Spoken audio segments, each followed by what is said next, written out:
বর্তমান সরকার একটা লুটতরাজের সরকার, চুরি ডাকাতির সরকার, সন্ত্রাসের মুখ সন্ত্রাসের সরকার, দুর্নীতির সরকার, দলীয়করণের সরকারে পরিণত হয়েছে। পিয়ার পদ্ধতি চাওয়ার পিছনে বোঝায় দলীয় দুর্বলতা।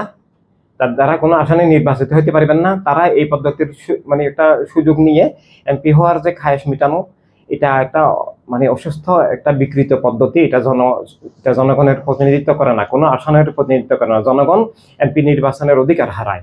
তো এটা গ্রহণযোগ্য নয়।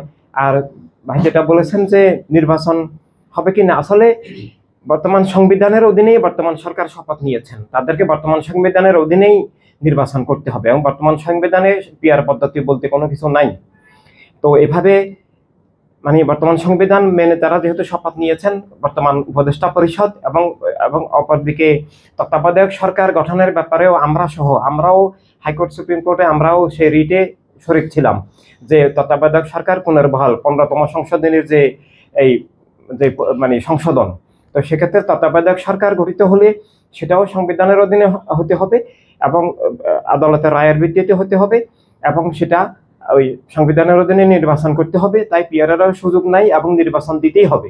নির্বাচন না দিয়ে অনির্বাচিত সরকার, জনপ্রতিনিধিত্বহীন, জনগণের সুখ দুঃখের সাথে সম্পর্কহীন এবং একটা বর্তমান সরকার একটা লুটতরাজের সরকার, চুরি ডাকাতির সরকার, সন্ত্রাসের মুখ সন্ত্রাসের সরকার, দুর্নীতির সরকার, দলীয়করণের সরকারে পরিণত হয়েছে এবং তারা এগুলোকে প্রশ্রয় দিচ্ছেন। এগুলো মানে তারা যে দলকে পৃষ্ঠপোষকতা দিচ্ছেন, তারা দিনরাত চুরি ডাকাতি চাঁদাবাজি করতেছে, দুর্নীতি করতেছে, দলীয়করণ করতেছে, সন্ত্রাস চালাচ্ছে, মিথ্যা মামলা দিচ্ছে। তো এই ধরনের অবস্থায় দেশ রাষ্ট্র চলতে পারে না। আসলে একটা দেশ বসুন্ধরা টিস্যু অশুদ্ধতার বিরুদ্ধে এক বিন্দুও ছাড় নয়। আছে এখন রাষ্ট্র নাই, রাষ্ট্র বলতে রাষ্ট্রের সংজ্ঞার মধ্যেও পড়ে না। তো সেই অবস্থায় খুব দ্রুত নির্বাচন প্রয়োজন এবং মানে দলনিরপেক্ষ এবং পক্ষপাতমুক্ত সরকার এবং দলনিরপেক্ষ পক্ষপাতমুক্ত নির্বাচন কমিশনের মধ্যে দিয়ে অবিলম্বে নির্বাচন দেওয়া প্রয়োজন। আর থাম নির্বাচন যদি হয়, মোবাইল নির্বাচন, সেটার জন্য অত বড় প্রস্তুতিরও প্রয়োজন নাই। ভোটার লিস্ট তো আছেই, সেটা খুব সহজেই ইজিলি করা যায়, সেটার জন্য অত বড় প্রস্তুতিরও প্রয়োজন নাই।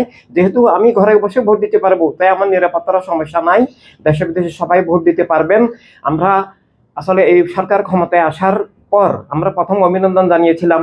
আমরা তাদেরকে কিছু 10 দফা করে প্রস্তাবও দিয়েছিলাম আমরা প্রেস ক্লাবে সংবাদ সম্মেলন করেছি। কিন্তু পরবর্তীকালে যখন দেখেছি তারা পক্ষপাতদুষ্ট হয়ে গেছেন, তারা জঙ্গিবাদী দলকে প্রশ্রয় দিচ্ছেন, তারা একক গোষ্ঠীর একটা স্বৈর রাজনীতি চালু করার চেষ্টা করছেন, রাষ্ট্রকে জবরদখল করার চেষ্টা করছেন, তারা মানবতা বিরোধী কাজ করছেন, তারা গণতন্ত্রকে হত্যা করছেন, তারা দলীয়করণ করছেন, তারা দলীয়করণে বিদ্বেষ ছড়াচ্ছেন, চাকরিচ্যুত করছেন, পুলিশ দিয়ে মিথ্যা মামলা করছেন।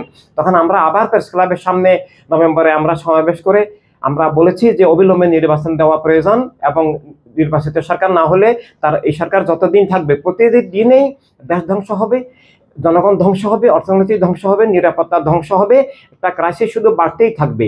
তাই অবিলম্বে নির্বাচনের দাবি এটা বিএনপির নয়, বিএনপিও তখন নির্বাচনের দাবি করা নাই। আমরা বিগত মানে 7-8 মাস ধরেই আমরা সুষ্ঠু নির্বাচনের, থাম নির্বাচনের, মোবাইল নির্বাচনের মধ্য দিয়ে জনগণের রাষ্ট্র গণতান্ত্রিক প্রক্রিয়া ফিরিয়ে আনার দাবি জানাচ্ছি। আজকে একটা অনির্বাচিত, জবাবদিহিতাবিহীন একটা নন অ্যাকাউন্টেবল গভর্নমেন্ট এভাবে এতদিন থাকা, এত মাস থাকা, এভাবে দীর্ঘ থাকা, এটা রাষ্ট্র গণতন্ত্রের জন্য, ধর্মের জন্য, জীবনের জন্য মারাত্মক ধ্বংসাত্মক। দ্বিতীয়ত হচ্ছে তাদের চরিত্রটাও ধর্মনিরপেক্ষ নয়, তারা পক্ষপাত মুক্ত নন, তারা নির্বাচনী তত্ত্বাবধায়ক সরকারের চরিত্র হারিয়েছেন, তাদেরকে সংশোধন হতে হবে এবং তারা এভাবে গণতন্ত্রকে ফিরিয়ে আনতে পারবেন না। জনগণকে আমাদের, এটা শুধু বিএনপির বা আমাদের দাবি নয়, এটা জনগণের সবার দাবি যে অবিলম্বে নির্বাচিত সরকার হোক এবং এই ধরনের একটা দুরবস্থার অবসান হোক।